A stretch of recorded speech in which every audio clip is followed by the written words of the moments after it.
દેશના ગૃહમંત્રી અમિત શાહ, જેમની જાહેર સભાનો વિડીયો એડિટ કરીને કરાયો હતો વાયરલ. અમદાવાદ સાયબર ક્રાઇમે આ કેસમાં 2 આરોપીઓની કરી છે ધરપકડ.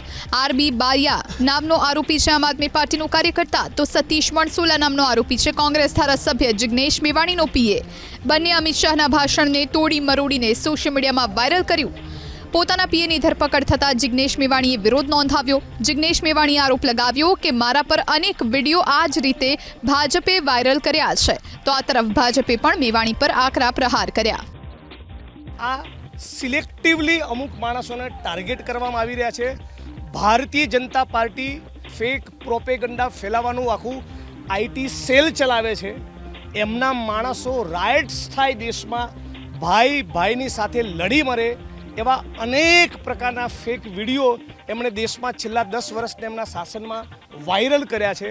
પોલીસ કાયદો કાયદાનું કામ કરે છે. એને કોઈ ધર્મ, જ્ઞાતિ, પ્રાંતથી, ભાષાથી લેવા દેવા નથી. એટલે તમે તપાસ કર્યા વગર એમનામ જ સીધા સરકાર ઉપર આક્ષેપ કરો છો, ભારતીય જનતા પાર્ટી ઉપર આક્ષેપ કરો છો. ભાજપ તપાસ કરતી નથી એ આપની જાણ સારું.